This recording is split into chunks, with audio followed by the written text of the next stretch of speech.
The blue glow of my computer screen cast shadows across the empty house at 1:17 a.m., and I was beginning to understand why they call it the witching hour. Not because of supernatural nonsense, but because it's when you finally see the truth about the people you trust most. Before we dive deeper into this story, I have one small request. Please subscribe, drop a like, comment, and hit that hype button to boost this channel so more people can discover these incredible Reddit stories. My name is Julian Vane, and I'm a cybersecurity analyst who just discovered that all my expertise in protecting digital assets meant absolutely nothing when it came to protecting my marriage. The irony wasn't lost on me. I spent my days building digital fortresses for corporations, while my own home security system was about to expose the biggest breach of all. Monica's phone rang 6 times before going to voicemail.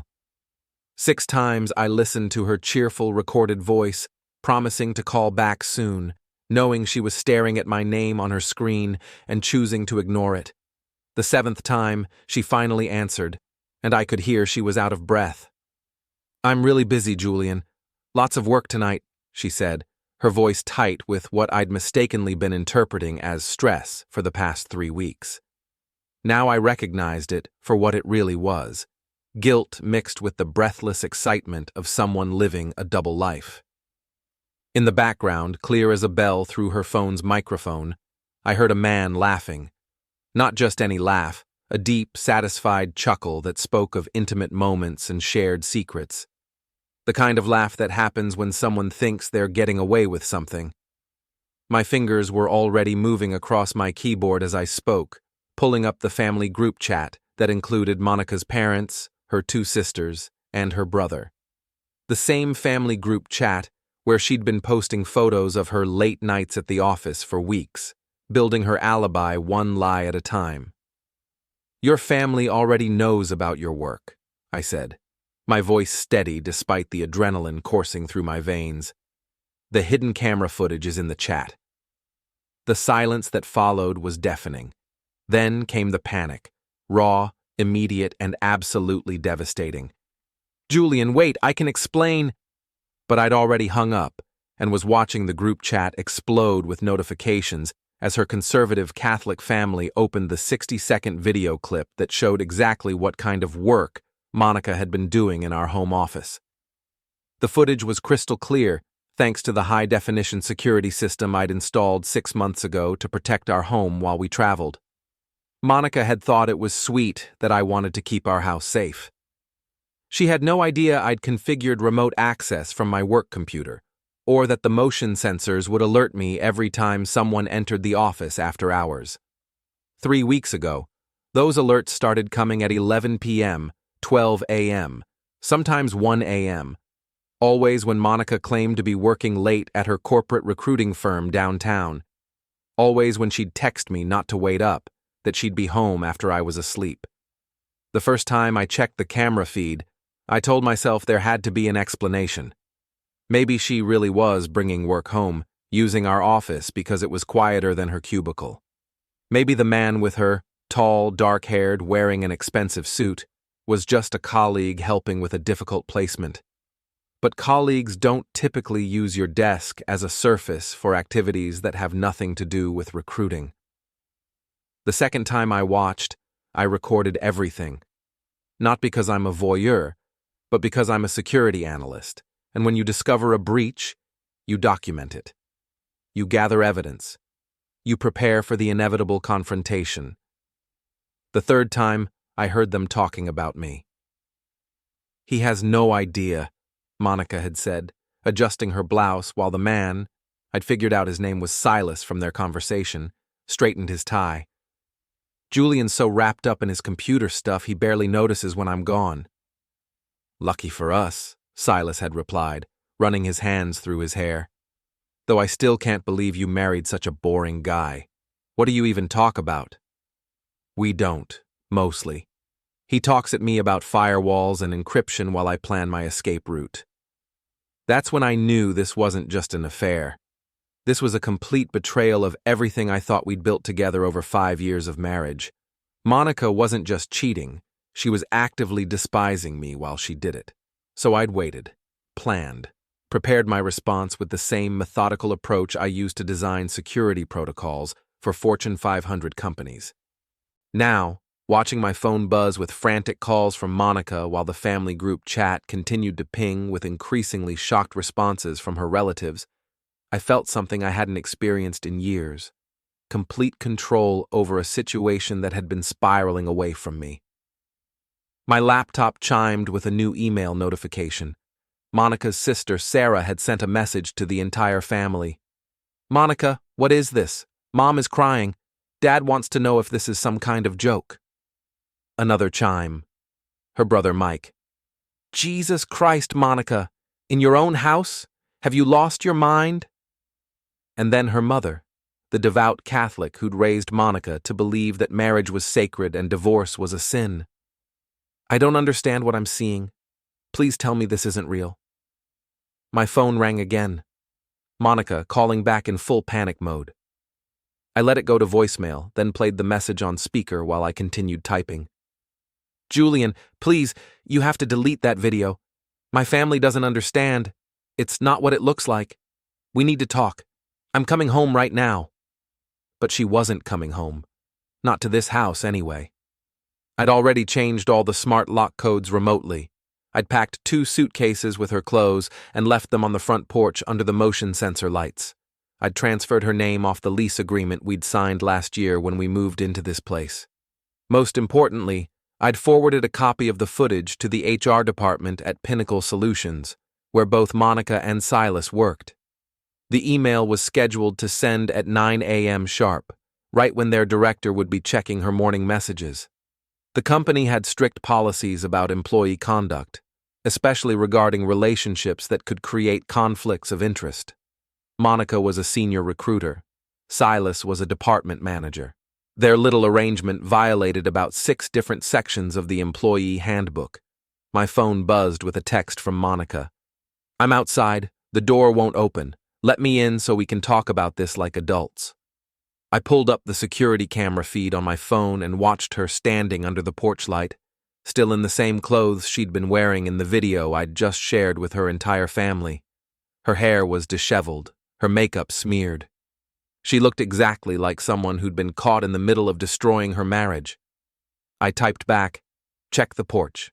Your bags are there. The locks have been changed. We have nothing to discuss."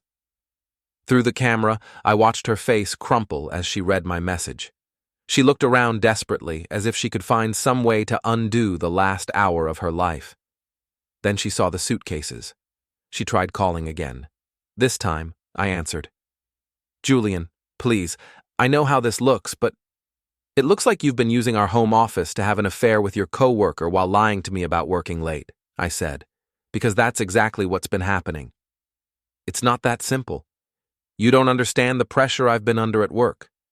Silas and we just connected on a professional level and things got complicated." Complicated. I laughed, and it came out harder than I'd intended. "That's an interesting way to describe what I watched you two doing on my desk." "You've been spying on me?" The accusation in her voice was incredible. She was actually trying to make me the villain in this scenario. "I've been monitoring my own home security system," I said. "The one you knew about. The one you helped me install. The one that's been faithfully recording every time you brought your boyfriend into our house." "He's not my boyfriend, it's just—" "Monica." I cut her off. "I have 3 weeks of footage. I've watched you mock our marriage while you betrayed it. I've heard you call me boring while you planned your escape route. So please don't insult my intelligence by pretending this was some kind of accident." The silence stretched between us. Through the camera, I could see her shoulders shaking. Whether from anger, fear, or genuine remorse, I couldn't tell. At this point, I didn't care. "What do you want?" she finally asked. "I want you to leave. I want you to deal with the consequences of your choices. And I want you to understand that actions have results, even when you think nobody's watching. Your family deserved to know who you really are, just like I did." She was crying now, standing under the porch light with her suitcases at her feet and her phone pressed to her ear. Part of me, a very small part, felt sorry for her. But that part was quickly overwhelmed by the memory of her voice saying she barely talked to me, that she was planning her escape, that I was too boring to notice her betrayal. Julian, I'm sorry. I'm so sorry. Can we please just... Goodbye, Monica. I hung up and watched through the camera as she stood there for another 10 minutes, calling my phone over and over while I let every call go to voicemail. Finally, she picked up her bags and walked to her car. As her taillights disappeared down our street, I opened my laptop and began typing an email to my coworkers. Tomorrow was going to be interesting, and I wanted to make sure my side of the story was clear before Monica tried to spin this into something it wasn't. But first, I had some research to do. Monica and Silas had made a mistake by underestimating me once. I wasn't going to let them do it again. The next morning arrived with the kind of crisp autumn air that makes you think about new beginnings, which seemed appropriate given that my marriage had officially ended 12 hours ago. I was sitting at my kitchen table drinking coffee and monitoring the fallout from last night's revelation when my phone started buzzing with calls from numbers I didn't recognize. Monica's family, apparently, had questions. I let them go to voicemail and instead focused on my laptop screen, where I was tracking the digital breadcrumbs of my wife's deception. 5 years of marriage to a cybersecurity analyst, and Monica had never bothered to learn the first rule of infidelity in the digital age. Everything leaves a trace. Her Google location history showed regular visits to the Riverside Motel on Thursday evenings, always for exactly 2 hours. Her credit card statements revealed charges at Victoria's Secret, expensive restaurants, and a jewelry store. All on days when she'd told me she was too busy with work to go out. Most damning of all were the text messages I'd recovered from our shared cloud storage. Messages she'd thought were private, sent to her best friend Taylor, detailing every aspect of her affair with Silas. "He's everything Julian isn't," one message read. "Confident, ambitious, exciting. Julian just sits in front of his computer all day talking about security protocols like they're the most fascinating thing in the world." Another. "I feel like I've been sleepwalking for 5 years. Silas makes me feel alive again." And my personal favorite. "Julian's so predictable. He'll never suspect anything because he thinks I'm too boring to have an affair. Little does he know." The irony was delicious. Monica thought she was too smart to get caught, while simultaneously calling me too boring to notice. She'd underestimated the boring guy with the computer skills, and now she was about to learn exactly how dangerous that combination could be. At 9:03 a.m., my phone chimed with a notification. The email to Pinnacle Solutions HR had been delivered and opened. By 9:15, I received a call from an unknown number with a local area code. "Julian Vane?" The voice was professional, female, slightly tense. "Speaking. This is Patricia Wells from Pinnacle Solutions Human Resources. I believe you sent us some information regarding 2 of our employees?" "I did. I thought the company should be aware that Monica Thorne and Silas Reeve have been conducting a personal relationship that violates your employee conduct policies. Mr. Vane, I need to ask, how did you obtain this footage?" "From my own home security system. They were using my house for their meetings." A pause. "I see. And you're Mrs. Thorne's husband?" "Soon-to-be ex-husband, yes." "Mr. Vane, I want to assure you that we take these matters very seriously. Both employees have been suspended pending a full investigation. We'll be in touch if we need any additional information." "Of course. I have 3 weeks of documentation if you need it."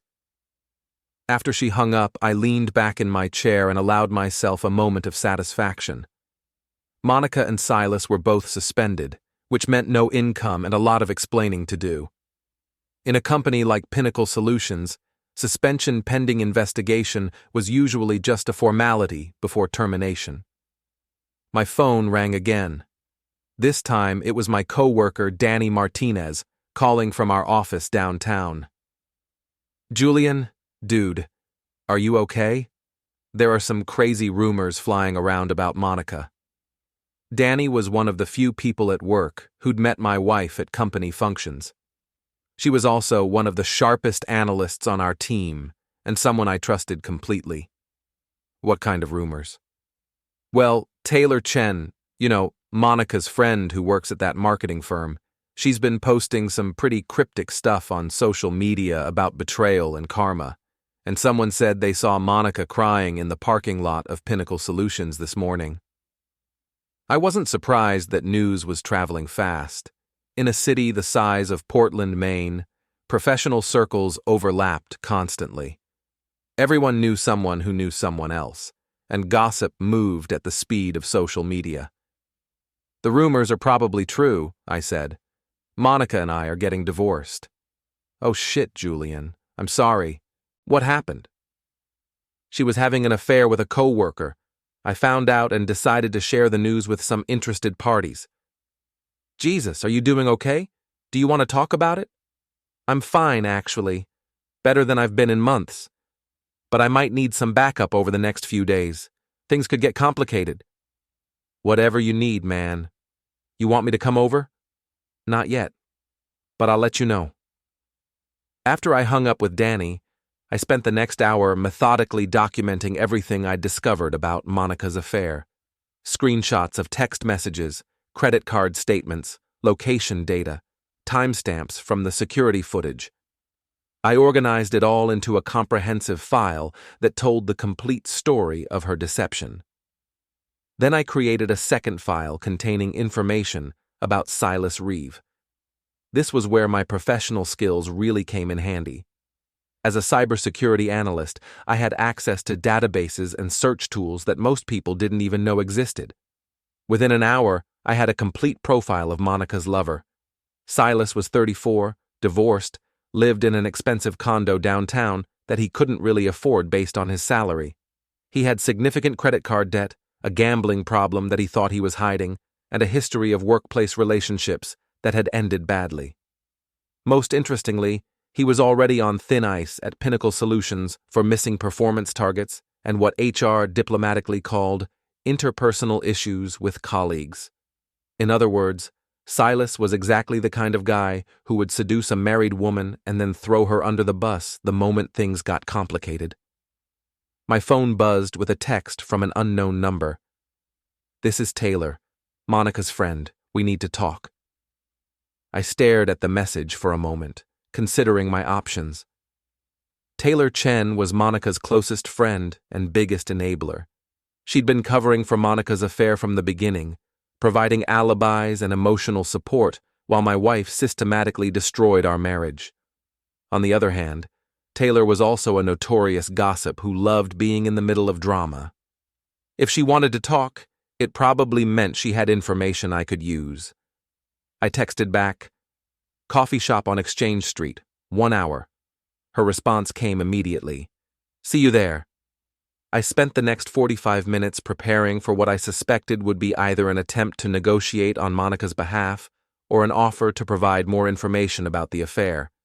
Either way, I wanted to be ready.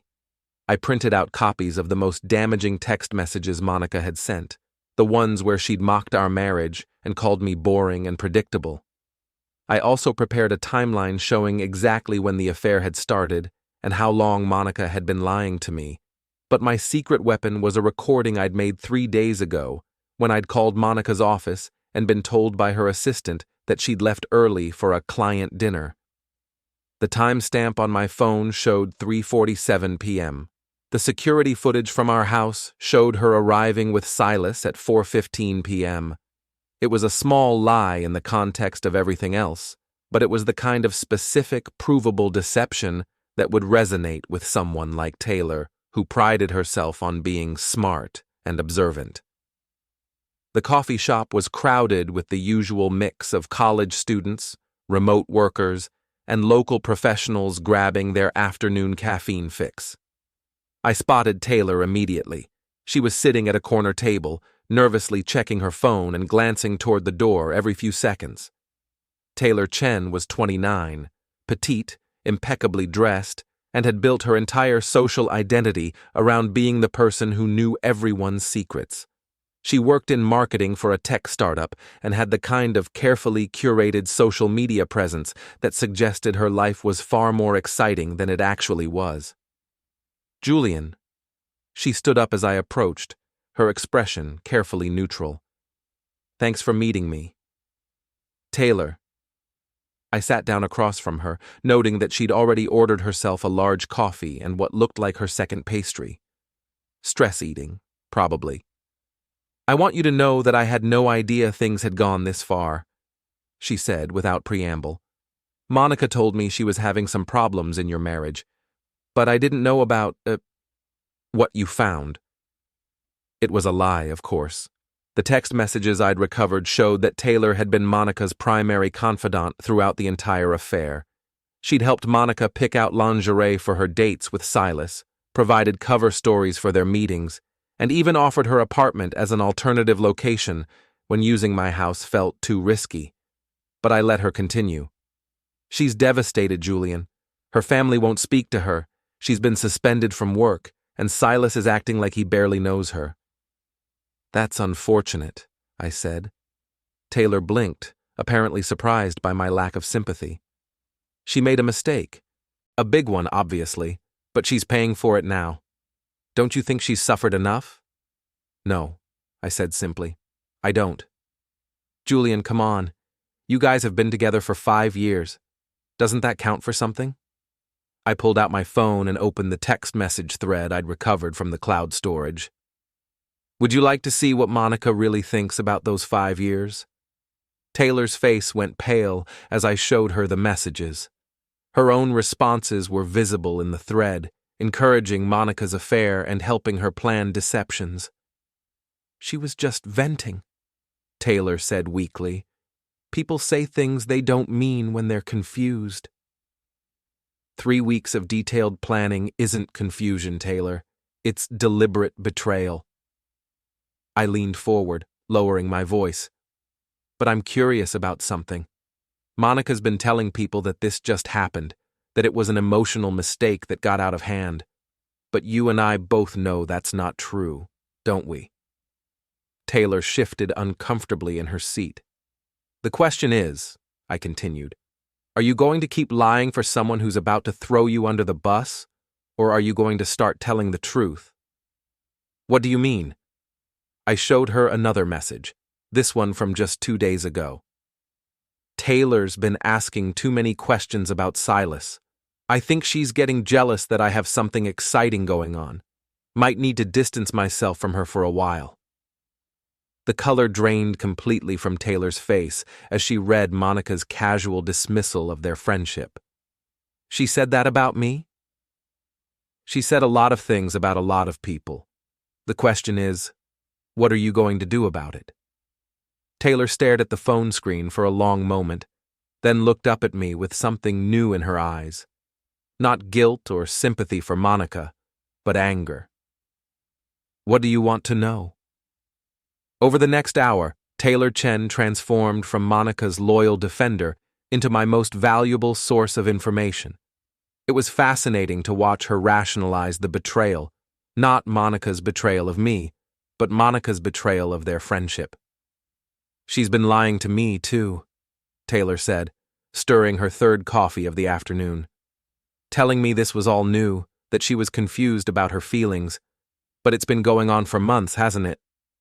At least 6 months based on what I've found, I confirmed. Probably longer. Taylor nodded grimly. That makes sense. She started acting different back in the spring. More secretive, more critical of you, always talking about how she felt trapped in her life. What else did she tell you? She said you were emotionally distant, that you never listened to her, that you cared more about your computers than your marriage. Taylor paused, looking embarrassed. I believed her, Julian. I thought you were just another tech guy who ignored his wife. And now? Now I'm realizing that Monica's version of events might not be the whole truth. That was an understatement. The Monica that Taylor described, the unhappy wife trapped in a loveless marriage, bore no resemblance to the woman I'd actually been living with. Monica and I had problems, sure, but we'd also had good times. We'd traveled together, shared inside jokes, supported each other through career challenges. Or at least, I'd thought we had. Now I was beginning to wonder how much of our relationship had been real, and how much had been Monica playing a role while she planned her exit strategy. "Tell me about Silas," I said. Taylor's expression darkened. "He's a piece of work, arrogant, manipulative, thinks he's God's gift to women. Monica was completely infatuated with him." "How did they meet?"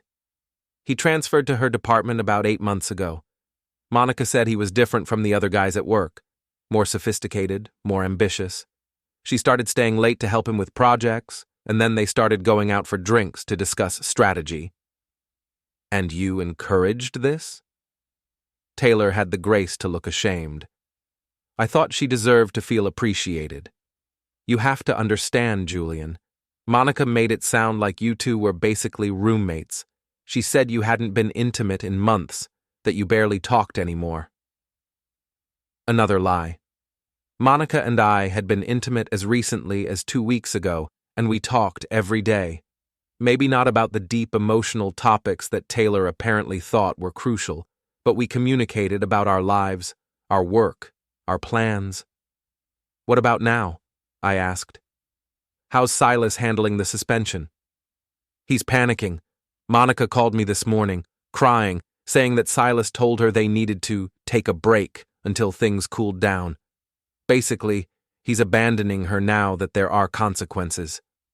I wasn't surprised. Men like Silas were great at seducing married women with promises of excitement and passion, but they typically disappeared the moment things got complicated. "Where is Monica staying?" "With her sister Sarah, but that's not going well. Sarah's husband is furious about the whole situation, and their kids keep asking uncomfortable questions. Monica's looking for her own place, but—" Taylor trailed off. "But she can't afford it without her job." "Right. And her credit cards are maxed out from all the money she spent on clothes and dinners and hotel rooms." This was news to me. I'd seen the charges on our joint credit card, but I hadn't realized Monica had been using her personal cards as well. If she'd been financing her affair with credit card debt, her financial situation was probably worse than I'd thought. "Taylor," I said, leaning forward, "I need to ask you something, and I need you to be completely honest." She nodded nervously. "Did Monica ever talk about leaving me? Not just having an affair, but actually ending our marriage?" Taylor was quiet for a long moment, clearly wrestling with how much to reveal. Finally, she sighed.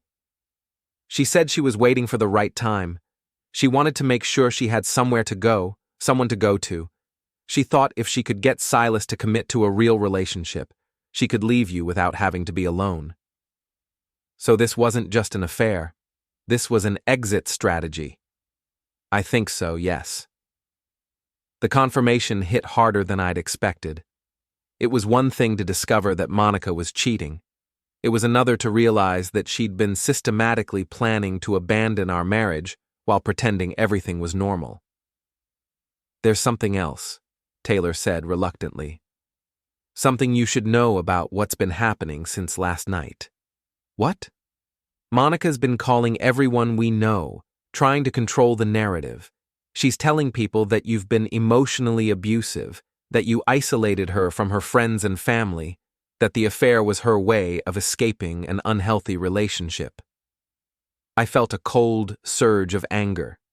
It was bad enough that Monica had betrayed our marriage, but now she was trying to rewrite history to make me the villain. Who's she been talking to? Everyone. Our mutual friends, people from work, even some of your co-workers. She's saying that you invaded her privacy, that you've been controlling and jealous, that she was afraid of how you'd react if you found out about Silas. And are people believing her? Taylor shrugged. Some are. You know how it is. People love drama, and the story of an abusive husband is more interesting than the story of a cheating wife. This was a problem I hadn't anticipated. I'd been so focused on exposing Monica's lies that I hadn't considered she might try to turn the situation around and make me look like the bad guy. I need to get ahead of this, I said, more to myself than to Taylor. Julian, can I give you some advice? I nodded. Don't let her make you into something you're not. I've known you for 3 years and you've never been anything but respectful and kind. Monica's scared and desperate, and she's lashing out. But the truth has a way of coming out. Thanks, Taylor. I appreciate that. And Julian? I'm sorry. I should have stayed out of your marriage, and I should have encouraged Monica to talk to you instead of helping her sneak around behind your back. It was a genuine apology, and I accepted it. Taylor had made bad choices, but she was also a victim of Monica's manipulation. After Taylor left, I sat in the coffee shop for another hour, processing everything I'd learned and planning my next moves. Monica was trying to control the narrative, which meant I needed to get my version of events out there before her lies took root. I started by calling Danny. Hey, it's Julian. Are you still at the office? Yeah, just finishing up some reports. What's up? I need a favor. Monica's been spreading some stories about our marriage that aren't true, and I'm worried they might affect my reputation at work. What kind of stories? I gave Danny a brief summary of Monica's claims about emotional abuse and controlling behavior. That's bullshit, Danny said immediately. Anyone who's seen you two together knows you're not abusive. You're like the most laid-back guy I know. I appreciate that, but I'm worried that people who don't know me well might believe her version. What do you need me to do? Just keep your ears open. If you hear anyone repeating Monica's stories, set the record straight. And maybe mention to Mark and the others that Monica's been having an affair and is trying to blame me for her choices. Mark Rodriguez was another co-worker, a senior analyst who'd been with the company for 10 years. He had credibility and influence, and his opinion carried weight with management. Consider it done, Danny said. And Julian, don't let her get in your head. The people who matter know what kind of person you are. My next call was to a lawyer. I'd never needed a divorce attorney before, so I did what any self-respecting cybersecurity analyst would do. I researched online reviews, checked bar association ratings, and cross-referenced recommendations from legal forums. Patricia Hawthorne came highly recommended for handling high-conflict divorces, particularly cases involving adultery and financial misconduct. Her office was downtown, just a few blocks from where I worked. Mr. Vane, she said when I called, I understand you're interested in filing for divorce. That's correct. My wife has been having an affair, and she's now making false accusations about me to mutual friends and colleagues. I see. Do you have documentation of the affair? Extensive documentation, video evidence, financial records, text messages, location data. And the false accusations? She's claiming I was emotionally abusive and controlling. It's not true, but she's spreading these stories to try to make herself look like the victim. Mr. Vane, I'm going to be direct with you. In cases like this, it often comes down to who controls the narrative. Your wife has a head start, but if you have solid evidence of her infidelity, we can use that to counter her claims. What do you recommend? First, document everything. Every conversation, every accusation, every attempt she makes to contact you. Second, don't engage with her directly. Let all communication go through attorneys once we file. Third, be prepared for this to get ugly before it gets better. How ugly? She's already making false accusations. If she's desperate enough, she might escalate to filing for a restraining order, claiming you're threatening her, or even involving the police with fabricated stories about domestic violence. The thought made my stomach turn. I'd never laid a hand on Monica, never even raised my voice to her during an argument. But I was beginning to understand that the woman I'd married and the woman who was now trying to destroy my reputation might be two completely different people. What can I do to protect myself? Stay away from her. Don't go to places where you know she'll be. Don't respond to her calls or texts. And whatever you do, don't let her provoke you into doing something that could be misinterpreted as threatening or aggressive. Understood. I can have divorce papers prepared by tomorrow morning. Maine is a no-fault state, but we can cite adultery as grounds, which might help with the division of assets and spousal support. She won't get spousal support, will she? Not if we can prove she was using marital assets to fund her affair. Judges don't look kindly on that kind of behavior. After I hung up with the attorney, I felt like I was finally regaining some control over the situation. Monica might be spreading lies about me, but I had evidence, documentation, and now legal representation. My phone buzzed with a text from an unknown number. "We need to talk. This has gone far enough." Silas. I stared at the message for a moment, then showed it to the barista who'd been wiping down tables nearby. "If someone sent you a message like this," I asked her, "would you think it sounded threatening?" She read it and nodded. "Yeah, definitely. Like he's trying to intimidate you." I thanked her and took a screenshot of Silas's message, then forwarded it to Patricia Hawthorne with a note. Evidence that Monica's lover is now trying to intimidate me. Then I blocked Silas's number and went home to prepare for whatever was coming next. 3 days later, I was beginning to understand why they say revenge is a dish best served cold. The initial satisfaction of exposing Monica's affair had given way to a more complex mixture of anger, betrayal, and determination as I watched the consequences ripple through our social and professional circles. Monica had been terminated from Pinnacle Solutions, along with Silas. Their HR investigation had uncovered not just the affair, but also evidence that they'd been using company resources for personal meetings and had violated several policies regarding workplace relationships and professional conduct. Silas, true to form, had tried to throw Monica under the bus during his termination meeting, claiming that she'd pursued him aggressively and that he'd tried to end the relationship multiple times. Monica, according to Taylor, was devastated by his betrayal and had spent the last 2 days alternating between rage and despair. But Monica wasn't going down without a fight. She'd escalated her campaign of character assassination, reaching out to anyone who would listen with increasingly dramatic stories about our marriage. According to the rumors that were making their way back to me through Danny and other mutual acquaintances, I was now not just emotionally abusive, but also financially controlling, socially isolating, and possibly dangerous.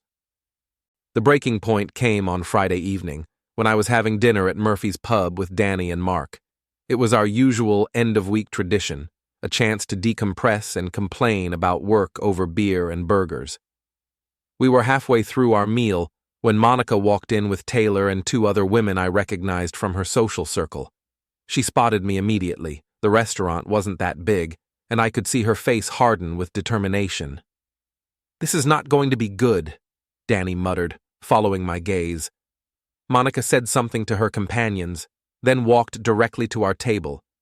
She looked terrible. Her hair was unwashed, her clothes wrinkled, and there were dark circles under her eyes that even makeup couldn't hide.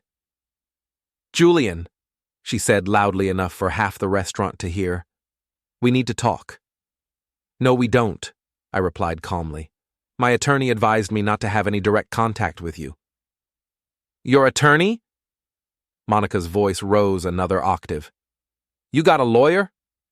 "Jesus Christ, Julian, I'm trying to save our marriage and you're already talking to divorce attorneys?" The entire restaurant was staring now.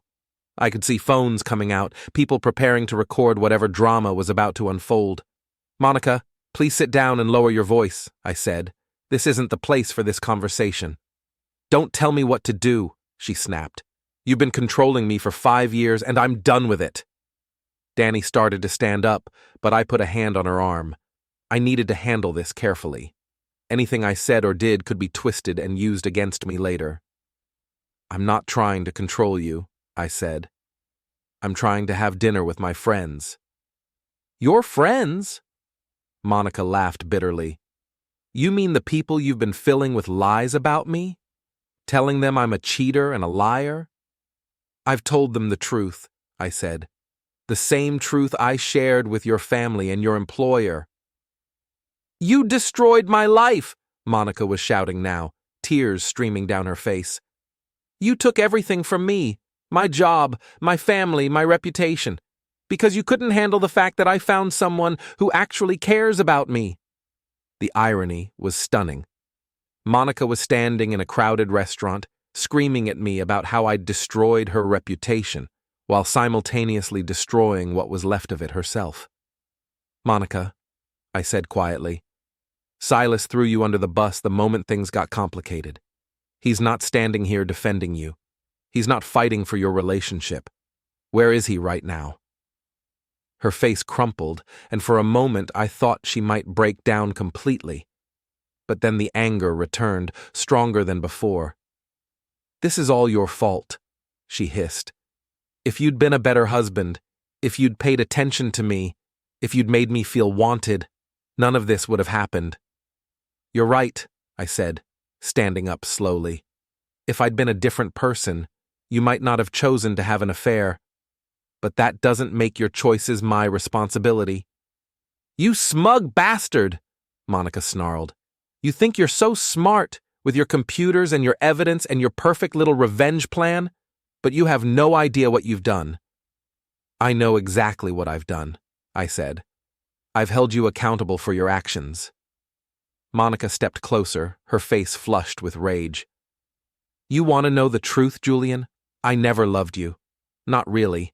I settled for you because you were safe and boring, and I thought that's what I wanted. But I was fading inside, married to someone who cared more about his security systems than his wife." The words hit harder than I'd expected, but I kept my expression neutral. Around us, the restaurant had gone completely silent. Even the kitchen staff had stopped what they were doing to watch. "If that's how you felt," I said, "you should have asked for a divorce instead of having an affair." "I was going to," Monica screamed. "I was planning to leave you. But I wanted to make sure I had somewhere to go first, someone who would actually love me." "And how did that work out?" It was a cruel question, but I was past caring about Monica's feelings. She'd just admitted in front of dozens of witnesses that our entire marriage had been a lie, that she'd never loved me, had only settled for me, had been planning to leave me for another man. Monica's face went white.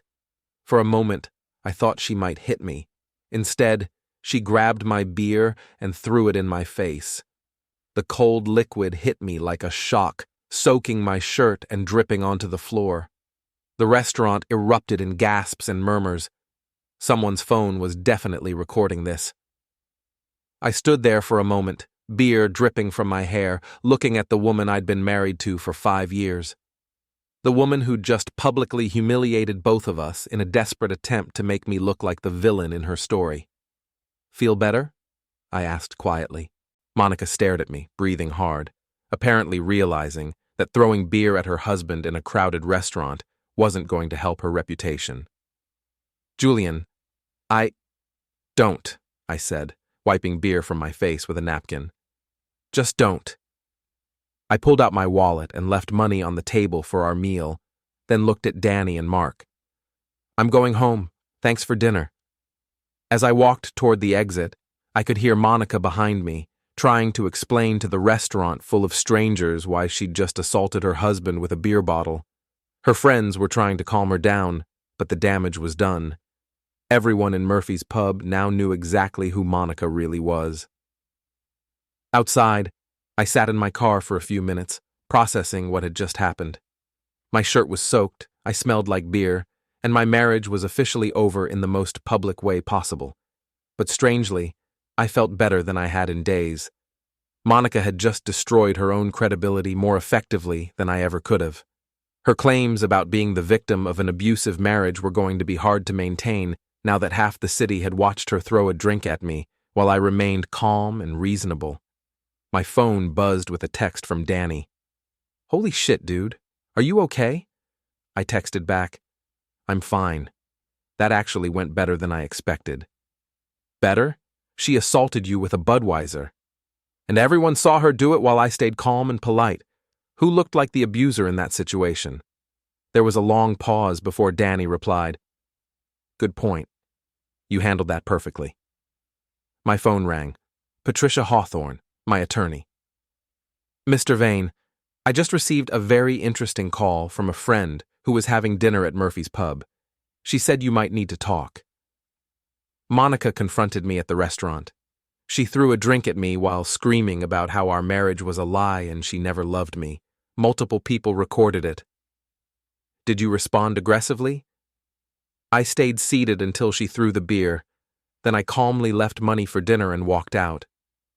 Perfect. This actually helps our case significantly. Her claim that she was afraid of you becomes much less credible when there's video evidence of her assaulting you while you remained nonviolent. What happens now? Now we file for divorce citing adultery and use tonight's incident to demonstrate her instability and dishonesty. If she tries to claim domestic abuse or file for a restraining order, we have witnesses who can testify to your actual behavior. After I hung up with Patricia, I drove home and took a long shower, washing the smell of beer and the memory of Monica's words from my skin. Then I sat down at my computer and began documenting the evening's events while they were still fresh in my memory. As I typed, I realized that Monica had given me something valuable tonight: closure. Her admission that she'd never really loved me, that our marriage had been a settling rather than a choice, that she'd been planning to leave me all along, had answered the questions that had been eating at me since I'd discovered her affair. It wasn't about me being boring or inattentive or emotionally distant. It was about Monica being fundamentally dishonest about what she wanted and who she was. My phone buzzed with notifications, Facebook posts, Instagram stories, text messages from friends who'd heard about the restaurant incident. The video was already making its way around social media, and the consensus seemed to be that Monica had made herself look unhinged while I'd remained composed. One message stood out, from my coworker Mark. "Dude, I'm sorry about tonight, but I have to say, you handled that like a boss. Monica showed everyone who she really is." Another, from Taylor. "Julian, I'm mortified. Monica's behavior tonight was inexcusable. I'm done enabling her drama." And then, surprisingly, one from Monica's sister Sarah. "Julian, I saw the video. I'm so sorry. We had no idea how bad things had gotten with Monica. You didn't deserve any of this." I was beginning to realize that Monica's strategy of playing the victim had backfired spectacularly. By escalating to public confrontation and physical aggression, she'd undermined her own narrative and revealed herself to be exactly what I'd been saying she was: someone who couldn't take responsibility for her choices. But I had a feeling this wasn't over.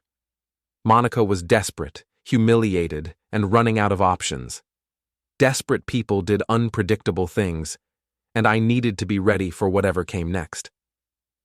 I spent the rest of the evening updating my security systems, changing passwords, and making sure all my documentation was safely backed up in multiple locations. If Monica wanted to escalate this further, I was going to be prepared. Tomorrow, I would file for divorce and begin the process of officially ending our marriage. But tonight, for the first time in weeks, I felt like I was winning. The divorce papers were served on Monday morning while Monica was having coffee with her sister Sarah at a cafe downtown. According to Sarah, who called me later that day, Monica's reaction was a mixture of shock, rage, and something that looked like genuine fear. "She kept saying, 'He can't do this to me,'" Sarah told me during our brief phone conversation. "Like she thought you'd just let her walk all over you forever." "How is she handling everything else?" I asked, not because I cared about Monica's well-being, but because I needed to know what to expect next. "Not well. She's been staying with me since she couldn't afford her own place, but my husband wants her gone. The kids are asking too many questions, and frankly, Julian, she's becoming impossible to live with." "What do you mean?" "She's obsessed with proving that you're the villain in all this. She spends hours on her laptop trying to find evidence that you've been spying on her or controlling her finances or something. She's convinced that if she can just find the right angle, she can turn this whole thing around." This was concerning. A desperate Monica with too much time on her hands was potentially dangerous, especially if she was actively looking for ways to make me look bad. "Sarah, I need to ask you something, and I need you to be honest with me." "Okay." "Has Monica said anything about trying to hurt me? Not physically, but legally or professionally?" There was a long pause. She's talked about filing a police report claiming you threatened her or something. But Julian, I've known you for 5 years. You're not a violent person, and anyone who knows you would laugh at the idea that you're abusive. What else has she said? She thinks she can prove you violated her privacy by accessing her phone records or her email. She's been researching cyberstalking laws, trying to figure out if what you did was illegal. This was actually amusing. Monica apparently didn't understand that accessing security footage from my own home system, recovering data from our shared cloud storage, and monitoring our joint financial accounts wasn't illegal. I hadn't hacked her personal devices or accessed anything I didn't have legitimate authority to view. Sarah, can I give you some advice? Sure. Monica needs to accept reality and move on. The more she fights this, the worse it's going to get for her.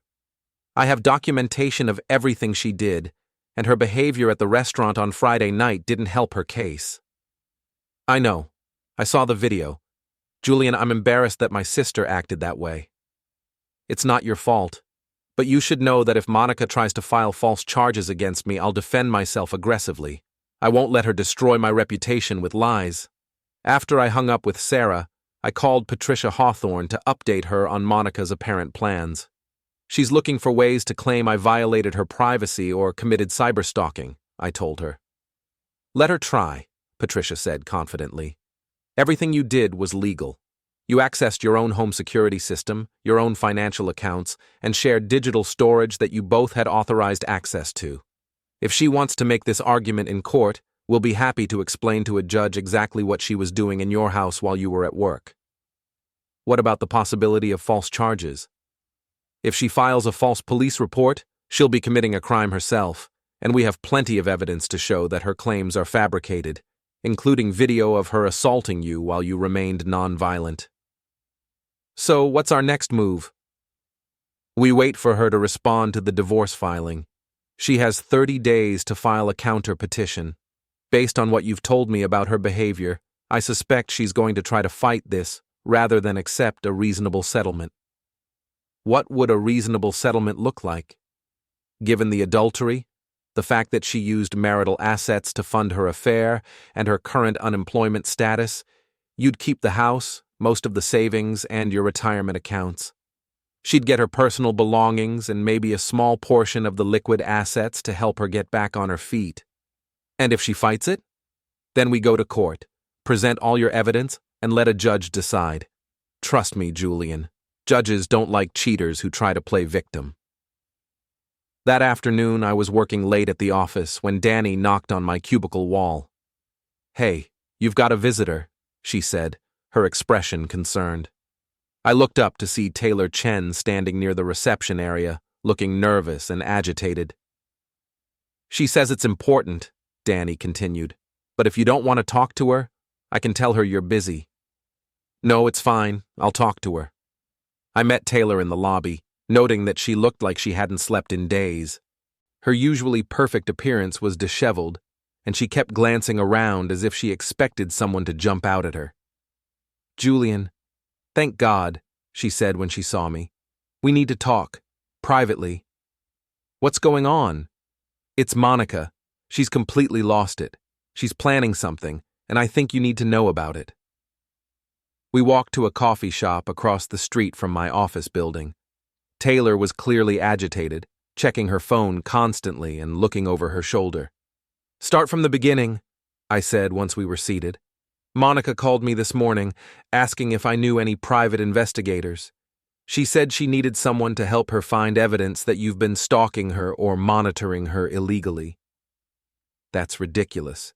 Everything I did was completely legal.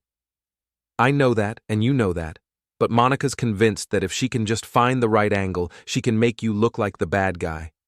She's desperate, Julian. Her whole life has fallen apart, and she's looking for someone to blame. What kind of evidence is she looking for? Anything that makes you look controlling or abusive. She wants to prove that you've been spying on her for months, that you isolated her from her friends, that you threatened her when you found out about the affair. None of that is true. I know. But Monica's not interested in the truth anymore. She's interested in revenge. Taylor leaned forward, lowering her voice. There's something else. She's been in contact with Silas again. This was unexpected. I thought he'd cut her off completely. He had, but apparently they've been talking. Monica thinks that if they present a united front, they can claim that you've been harassing both of them. How exactly would I be harassing Silas? I've never even spoken to the man.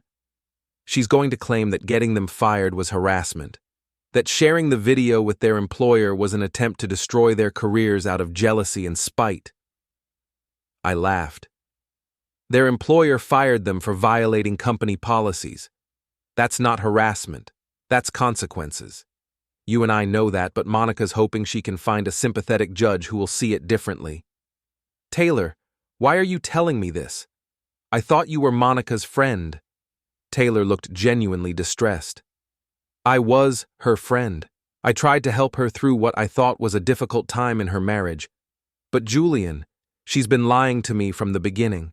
About you, about Silas, about everything. What do you mean?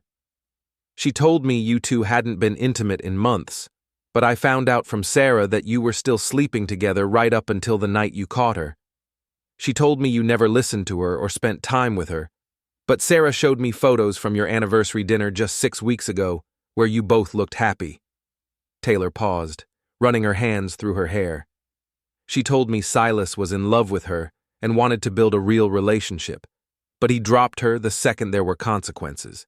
Everything she told me was designed to make me feel sorry for her and help her justify what she was doing. So, what changed your mind?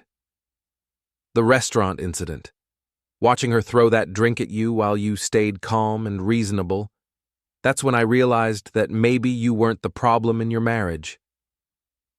We sat in silence for a moment while I processed this information. Monica was escalating, bringing Silas back into the picture, and looking for ways to make me the villain in her story. It was exactly what Patricia had warned me might happen. Taylor, I need to ask you something, and I need you to think carefully before you answer. She nodded. If Monica and Silas try to claim I've been harassing them, would you be willing to testify about what Monica actually told you during the affair? About how she was planning to leave me, how she was using our home for her meetings with Silas, how she was lying to everyone about our marriage? Taylor was quiet for a long moment. You're asking me to betray my friend. I'm asking you to tell the truth. Julian, if I testify against Monica, she'll never forgive me. Our friendship will be over. Your friendship is already over, Taylor. Monica's been using you from the beginning, and now she's planning to drag you into her legal strategy, whether you want to be involved or not. What do you mean? If she claims I was emotionally abusive or controlling, she's going to need witnesses to back up her story. You're the person she confided in during the affair. Do you really think she won't try to get you to lie for her in court? Taylor's face went pale as she realized the implications. She'd want me to say that you were abusive, that she was afraid of you. Exactly. And when you refuse to perjure yourself, she'll turn on you just like she's turned on everyone else who won't enable her behavior. Jesus. You're right. So I'll ask again, if it comes to that, will you tell the truth? Taylor looked at me for a long moment, then nodded slowly. Yes, I'll tell the truth. That evening I called Patricia Hawthorne and updated her on my conversation with Taylor. This is actually good news, Patricia said. If Monica's planning to claim harassment or abuse, having a witness who can testify to her actual statements during the affair will be invaluable. What about her plan to team up with Silas? Let them try. 2 people who were fired for violating company policies trying to claim they're the victims of harassment? It's not going to be credible, especially when we have documentation of their actual behavior. So what do I do now? You do nothing. You don't contact Monica, you don't respond to any attempts by her or Silas to communicate with you, and you document everything. If they want to dig themselves deeper into this hole, we'll let them. And if they actually file charges, then we defend you aggressively and file counter charges for filing a false police report. Julian, you've handled this perfectly so far. Don't let Monica's desperation make you do something stupid. After I hung up, I spent the evening updating my security systems and backing up all my documentation to multiple secure locations. If Monica wanted to escalate this into a legal battle, I was going to be ready. But part of me hoped she'd come to her senses before it came to that. Not because I felt sorry for her, but because watching someone destroy themselves so completely was starting to feel less like justice and more like witnessing a slow-motion car crash. Unfortunately, based on everything I'd learned about Monica over the past 2 weeks, coming to her senses wasn't something she was likely to do anytime soon. The final confrontation came exactly 3 weeks after I'd first shared that 60-second video clip with Monica's family. It was a Tuesday evening in late October, and I was working late at the office when building security called to tell me I had visitors in the lobby. 2 people, the security guard said. A woman and a man. They say they need to speak with you about a legal matter. I knew immediately who it was. Monica and Silas, making their last desperate play. Tell them I'll be down in 5 minutes, I said, then called Patricia Hawthorne. Don't meet with them alone, she advised. If they're planning to make false accusations, you don't want it to be your word against theirs. I'll bring Danny and Mark as witnesses. Good. And Julian. Record everything if you can do it legally. Maine was a one-party consent state for recording, which meant I could legally record any conversation I was part of. I activated the voice recording app on my phone and put it in my shirt pocket, then asked Danny and Mark to come with me to the lobby. Monica and Silas were waiting near the elevator, both dressed formally as if they were attending a business meeting. Monica looked better than she had at the restaurant. Her hair was styled, her makeup perfect, her clothes expensive and professional. She was clearly trying to project an image of competence and respectability. Silas was exactly what I'd expected based on the security footage. Tall, dark-haired, conventionally handsome in a generic corporate way. He had the kind of aggressive confidence that probably worked well in sales meetings, but came across as arrogant in personal interactions. Julian, Monica said as I approached. Thank you for agreeing to see us. I didn't agree to anything, I replied. You showed up at my workplace unannounced. What do you want? We want to resolve this situation before it gets out of hand, Silas said, stepping forward slightly. Before anyone does something they'll regret. It was a poorly veiled threat, and I could see Danny and Mark tense up beside me. What situation would that be? I asked calmly. The harassment, Monica said. The invasion of privacy.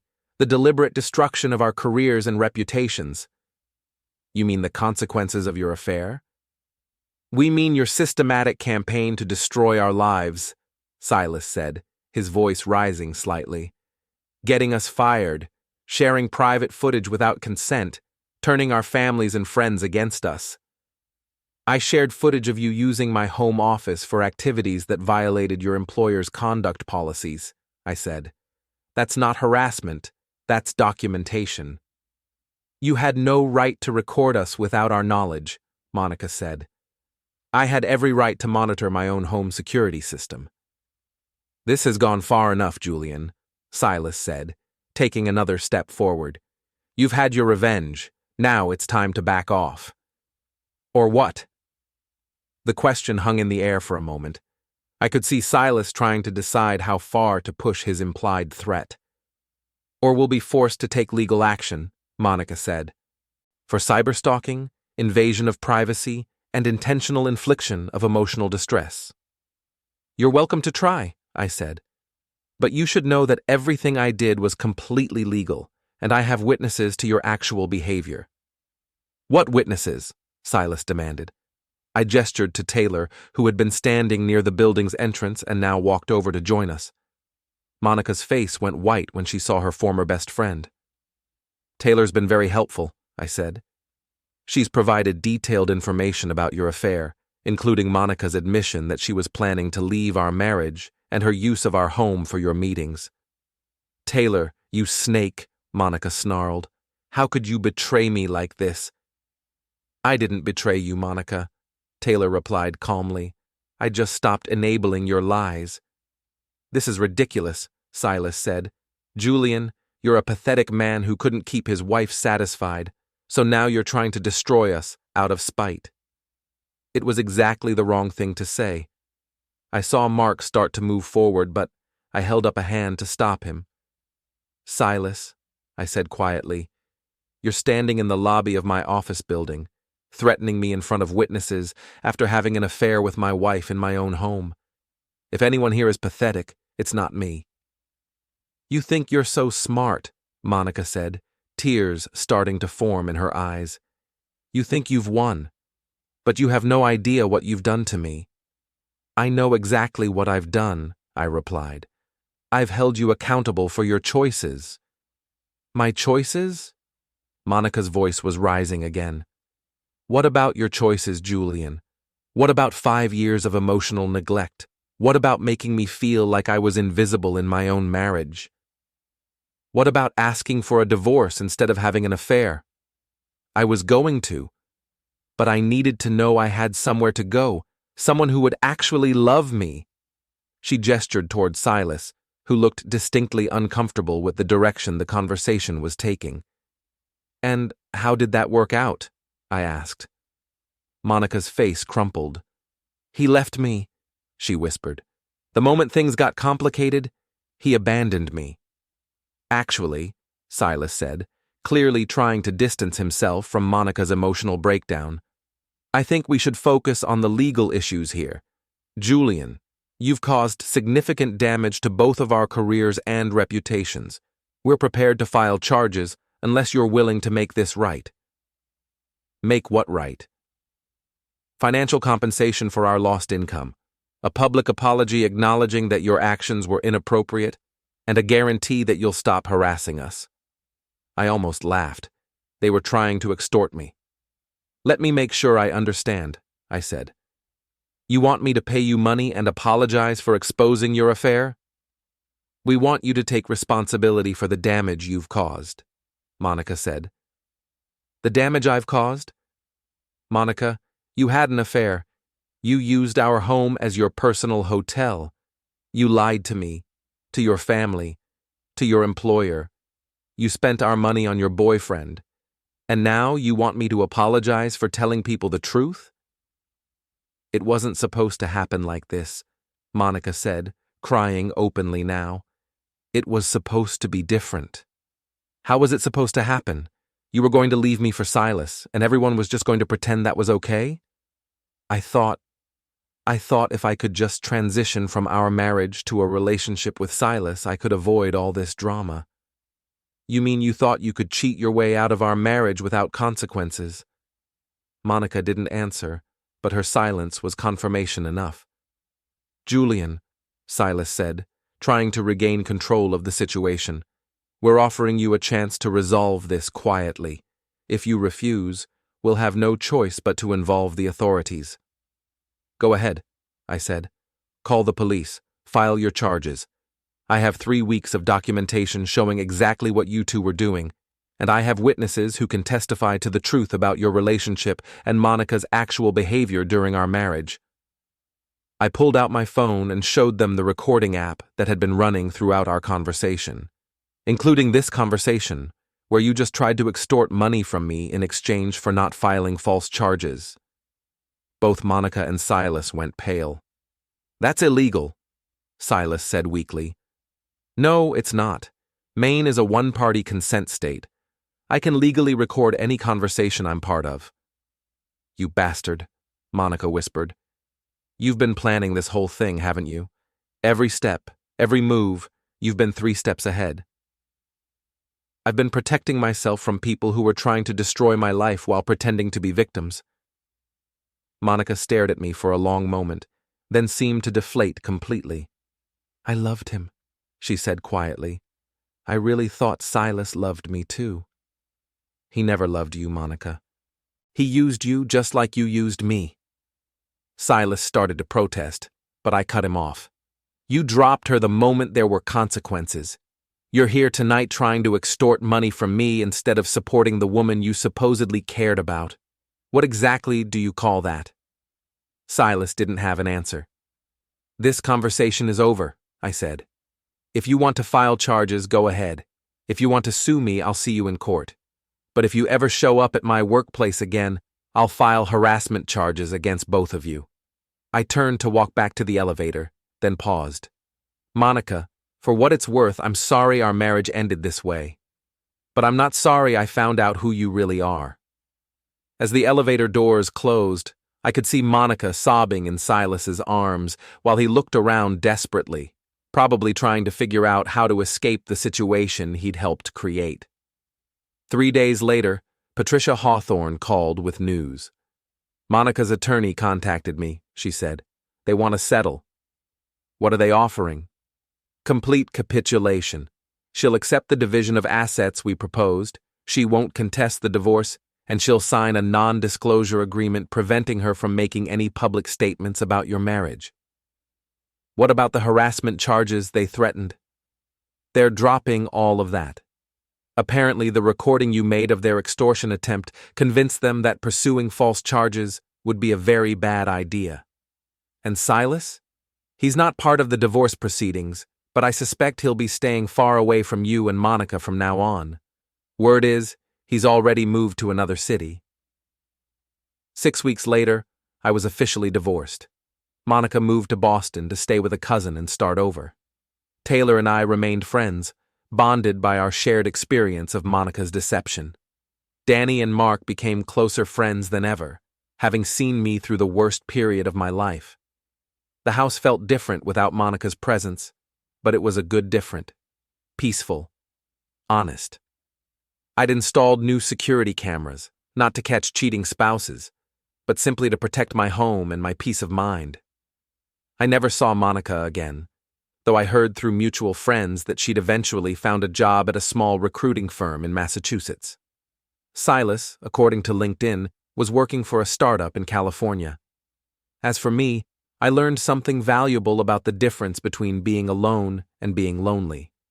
I'd been lonely in my marriage, living with someone who was systematically deceiving me while planning her escape.